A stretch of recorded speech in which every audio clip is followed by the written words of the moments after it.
अनंतनाग में terror attack. UP में ISI के स्लीपर सेल की गिरफ्तारी। गुजरात और मध्य प्रदेश में जैश के नेटवर्क का भंडाफोड़।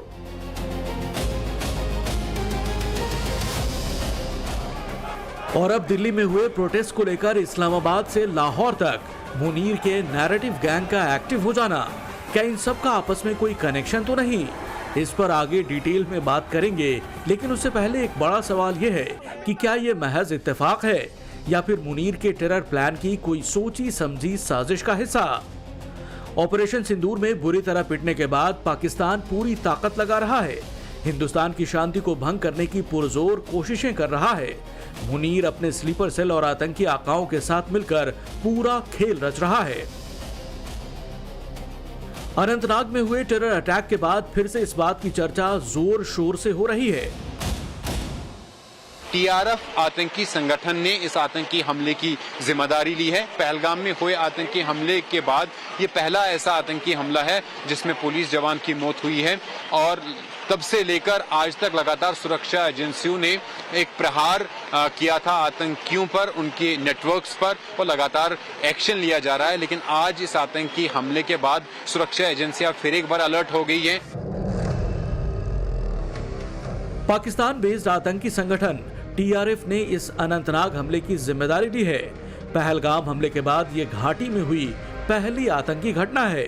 हालांकि सुरक्षा एजेंसियां पिछले कुछ दिनों से लगातार एंटी टेरर ऑपरेशन को अंजाम दे रही थी।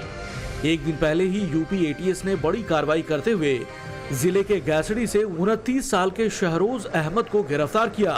एटीएस का दावा है कि आरोपी पाकिस्तान की खुफिया एजेंसी आईएसआई के इशारे पर देश विरोधी गतिविधियों में शामिल था और उसे सोशल मीडिया के माध्यम से युवाओं को जोड़कर स्लीपर सेल तैयार करने की जिम्मेदारी सौंपी गई थी। कैसा था? नॉर्मल था, बस वो क्या है कि कभी कभी शराब वगैरह पीकर आता था और पापा बोलते थे उसको तो झगड़ा उगड़ा करता था, आंख दिखाता था और क्या।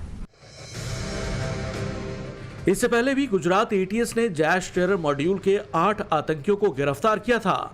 गुजरात और एमपी में अलग अलग छापेमारी के दौरान दहशतगर्दों के इस नेटवर्क का खुलासा हुआ।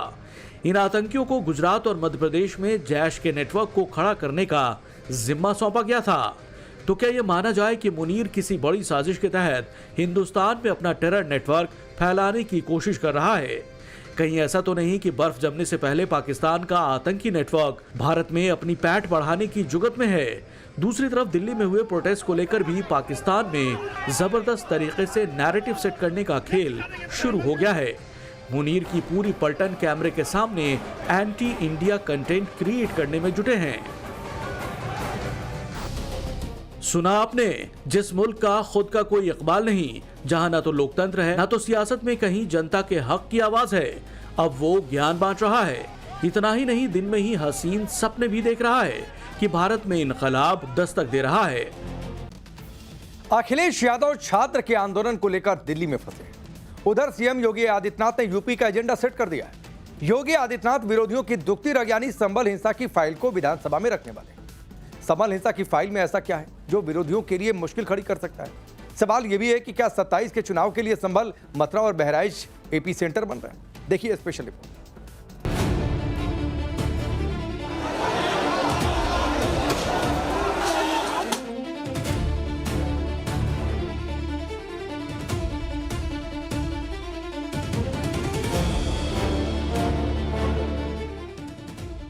क्या 2027 के विधानसभा चुनाव का सबसे बड़ा एपी सेंटर संभल बनेगा? अब संभल रुकने वाला नहीं है, विकास की इस प्रक्रिया का हिस्सा बनने वाला है। क्या 17 के पहले कोई संभल का नाम लेने की हिम्मत करता था?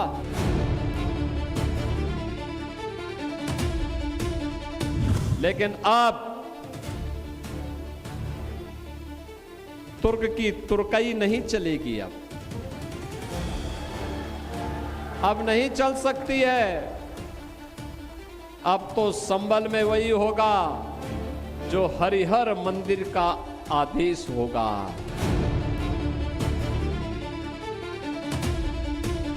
बाबा जब ए नहीं चला तो एम कहां चलेगा? मगर बाबा अब चलेगा MIM चलेगा उत्तर प्रदेश में इंशाअल्लाह ताला। मथुरा और बहराइच एपी सेंटर हिंदू शक्ति 27 में इसी से जीतेंगे यूपी। तो मथुरा वृंदावन पे खुल करके बोल दीजिए, श्री कृष्ण जन्मभूमि पर खुल करके बोल दीजिए। उत्तर प्रदेश में होने वाले विधानसभा चुनाव में अब चंद महीनों का वक्त बचा है। एक तरफ अखिलेश यादव सत्ता के सिंहासन पर बैठने को बेचैन हैं। राम मंदिर चढ़ावा चोरी पर हिंदू वोट और अब नीट पेपर लीक के जरिए युवा वोट में उम्मीद देख रहे हैं, तो दूसरी तरफ सीएम योगी आदित्यनाथ एकदम संयमित होकर अपने मिशन में जुटे हुए हैं। योगी लगातार यूपी को धुआंधार सौगात दे रहे हैं। सीएम योगी का संदेश विकास भी है, हिंदुत्व भी है और कानून का राज भी है।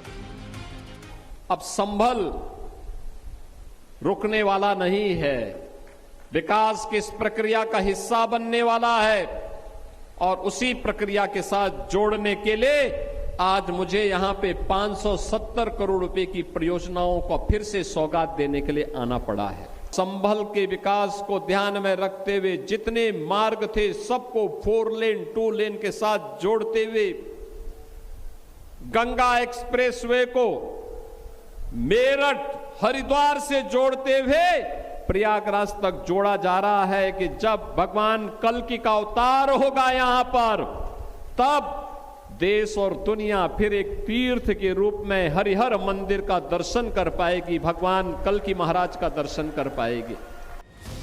योगी के टारगेट पर संभल है, मथुरा है और बहराइच भी है, तो क्या ये जिले 2027 के एपी सेंटर बनने वाले हैं? ये सवाल इसलिए क्योंकि 27 के चुनाव से ठीक पहले एक बार फिर संभल सुर्खियों में है। योगी सरकार इसी मॉनसून सत्र में 24 नवंबर 2024 को संभल में हुई हिंसा की न्यायिक जांच आयोग की रिपोर्ट विधानसभा में रखने जा रही है। मंगलवार को यूपी कैबिनेट के सामने करीब 450 पन्नों की रिपोर्ट पेश की गई। वैसे तो आयोग अपनी जांच रिपोर्ट पिछले साल अगस्त में ही मुख्यमंत्री योगी आदित्यनाथ को सौंप चुका था। सूत्रों के मुताबिक रिपोर्ट में हिंसा भड़कने की सबसे बड़ी वजह उस समय संभल से सपा सांसद जियाउर रहमान बर्क का बयान था। इसके साथ ही रिपोर्ट में संभल की बदलती डेमोग्राफी का जिक्र किया गया है।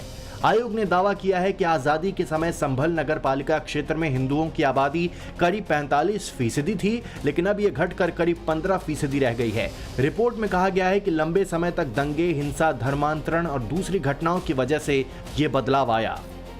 श्री हरि विष्णु की यह पावन धरा है। ठीक 500 वर्ष पहले 1526 में श्री हरि विष्णु की इस पावन धरा को विदेशी आक्रांताओं ने अपवित्र किया था। श्री हरि विष्णु के उस पवित्र मंदिर को, हरिहर मंदिर को भी तोड़ा गया था। यहां के 68 तीर्थों को भी अपवित्र किया गया था। 19 कूपों पर भी कब्जा कर दिया गया था। रिपोर्ट में यह भी दावा किया गया है कि हिंदू आबादी कम होने के बाद विदेशी मूल के मुसलमानों और स्थानीय मुसलमानों के बीच भी संघर्ष की स्थिति पैदा हुई। आयोग ने तुर्क और धर्मांतरित हिंदू मूल के पठानों के बीच विवाद का भी जिक्र किया है। जो दावा रिपोर्ट में सामने आ रहा है, ऐसा ही दावा सीएम योगी आदित्यनाथ अपनी रैलियों में कहते आए हैं। पिछले हफ्ते संभल दौरे के दौरान सीएम योगी ने यह बात फिर से दोहराई। क्या 17 के पहले कोई संभल का नाम लेने की हिम्मत करता था? तब तो एक तुर्क आकर के यहां पे अपमानित करता था और यहां के देसी मुसलमानों को भी अपमानित करता था। अपनी टोपी को अपनी आंख में लगा करके उनको चिढ़ाने का काम करता था। अपने को बाबर का वंशज कह करके लगातार यहां के लोगों को, भारत और भारतीयों को अपमानित करने का काम करता था। लेकिन अब तुर्क की तुर्कई नहीं चलेगी। अब नहीं चल सकती है। अब तो संभल में वही होगा जो हरिहर मंदिर का आदेश होगा। संभल हिंसा की जांच रिपोर्ट में और क्या क्या है वो भी आपको आगे बताएंगे। लेकिन जैसे ही योगी आदित्यनाथ ने तुर्क मुसलमान की बात कहकर निशाना साधा तो मुसलमानों के वोट बैंक की राजनीति करने वाले ओवैसी आग बबूला हो गए। ओवैसी ने न सिर्फ योगी आदित्यनाथ पर पलटवार किया बल्कि अब की बार यूपी में MIM का फॉर्मूला चलने की बात तक कह डाली। समाजवादी पार्टी सांसद बर्क ने भी सीएम योगी पर पलटवार किया। आपने तुर्कों के बारे में कहा था, तो तुर्क का लफ्ज भी अंग्रेजी में आता है टी से। तो बाबा आपके राज में तो खाली टी का राज है, बाकी सब तो कोई पूछने वाला ही नहीं है। बाबा ने समझा कि प्लान ए चलेगा। प्लान ए से मतलब क्या? अयोध्या चलेगा। मगर वो चोरी और लूट पर फेल हो गया। तो बाबा ने अब क्या किया? प्लान M निकाला, प्लान मुस्लिम। बाबा जब A नहीं चला तो M कहां चलेगा? मगर बाबा अब चलेगा MIM चलेगा उत्तर प्रदेश में इंशाअल्लाह। तुर्कों से मुझे ऐसा लगता है मुख्यमंत्री होते हुए भयभीत हैं तुर्क वर्ड से, क्योंकि संभल आकर के भी तुर्क ही उन्हें याद आते हैं, मुरादाबाद जिले में आते हैं तो भी तुर्क याद आते हैं। तुर्क जबकि वर्ड के इतिहास को मुख्यमंत्री को पता होना चाहिए कि योगी शायद जानते नहीं है कि तुर्कों का इतिहास क्या रहा है। तुर्कों ने अगर इस देश के ऊपर हुकूमत की है तो इस देश के अंदर आज़ादी के लिए भी अपनी कुर्बानियां भी दी हैं। इतना ही नहीं, जांच रिपोर्ट में संभल के पुराने दंगों का भी जिक्र है। पिछले 7 दशकों के दौरान संभल में हुए 15 सांप्रदायिक दंगों की बात रिपोर्ट में है। आयोग की रिपोर्ट में कहा गया है कि संभल के कई धार्मिक स्थलों पर समय के साथ कब्जा किया गया। रिपोर्ट के मुताबिक शहर में 68 तीर्थ स्थल और 19 पावन कुओं पर कब्जे का भी जिक्र किया गया है। जिन तीर्थ स्थल और पावन कुओं का जिक्र रिपोर्ट में है, योगी सरकार उनके पुनरुद्धार का काम कर रही है। संभल हिंसा के बाद से ही कई जगहों पर अवैध कब्जे हटाकर योगी सरकार ने इन तीर्थ स्थलों को फिर से जीवंत करने का काम शुरू किया है। योगी सरकार ने संभल के ऐतिहासिक और पौराणिक पहचान को विश्व पटल पर और धार्मिक पर्यटन के मानचित्र पर स्थापित करने के लिए बड़ी नींव रखी। अब तो संभल में 68 तीर्थों के पुनरुद्धार का काम भी शुरू हुआ है। 19 कूपों के पुनर्जीवित करने का काम भी प्रारंभ हुआ है और 24 कोसी परिक्रमा के कार्य के लिए भी हम लोगों ने धनराशि स्वीकृत करके उसको आगे बढ़ा दिया है। जांच रिपोर्ट में पाकिस्तान कनेक्शन की बात भी सामने आई। सूत्रों के मुताबिक रिपोर्ट में गैंगस्टर शारिक साठा का भी जिक्र किया गया है। आयोग ने दावा किया है कि उसका संबंध पाकिस्तान की खुफिया एजेंसी से जुड़े जाली नोट गिरोह से रहा है।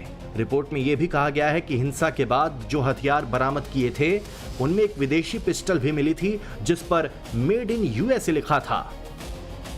संभल लंबे समय से सियासी और धार्मिक ध्रुवीकरण का केंद्र रहा है। 2024 की हिंसा के बाद अब सीएम योगी का कानून व्यवस्था पर जीरो टॉलरेंस के प्रतीक बुलडोजर और विकास की सौगातें एक साथ चल रही हैं। अभी चंद दिन पहले सीएम योगी ने चंदौसी में गणपति की 145 फुट और भगवान श्री राम की 151 फुट ऊंची प्रतिमा का अनावरण भी किया। अब सवाल उठ रहे हैं कि चुनाव से ठीक पहले हिंसा की जांच रिपोर्ट विधानसभा के पटल पर रखना क्या 2027 की रणनीति का हिस्सा तो नहीं है? तो क्या यूपी में 2027 की बिसात बिछ चुकी है? इस बार सबसे ज्यादा निगाहें पश्चिमी उत्तर प्रदेश पर क्यों हैं? क्या 2027 के यूपी चुनाव की लकीर संभल से खिंच चुकी है? सिर्फ संभल ही नहीं, 2027 का दूसरा एपिसेंटर मथुरा है। अखिलेश यादव भले राम मंदिर चढ़ावा चोरी का मुद्दा उठाकर योगी सरकार को घेरने की कोशिश कर रहे हों, लेकिन योगी आदित्यनाथ मथुरा को लेकर फ्रंट फुट पर आए। योगी ने अखिलेश यादव को श्री कृष्ण जन्मभूमि पर खुलकर बोलने को ललकार भी दिया। अखिलेश जी, अयोध्या को तो राम भक्तों ने सजा और संवार दिया है, आप उसकी चिंता मत करिए, पश्चाताप करिए, एक बार रामलला का दर्शन कर लीजिए, कम से कम इसी से और सद्बुद्धि आएगी। और अब तैयारी करिए कि हम कृष्ण कन्हैया के लिए भी कुछ कर सकें। अब मथुरा की बात करिए। अगर सचमुच अपने को धार्मिक कहलाने का प्रयास कर रहे हो तो मथुरा वृंदावन पे खुल करके बोल दीजिए।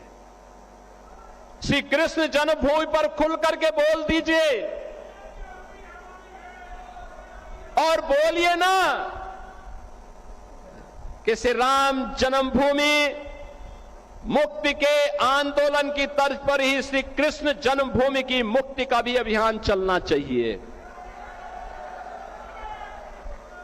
भगवान श्री कृष्ण की जन्मभूमि को भी सम्मान मिलना चाहिए। आप में हिम्मत नहीं, क्योंकि आप तो मुल्ला और मौलवियों के सामने घुटने टेकने के सिवाय आपके पास कोई ऐसा एजेंडा नहीं जो प्रदेश के विकास के लिए हो, अयोध्या, मथुरा या काशी के उत्थान के लिए हो, उनकी पहचान को, पौराणिक पहचान को बनाए रखने के लिए हो। ये धूल झोंकने का काम मत करो।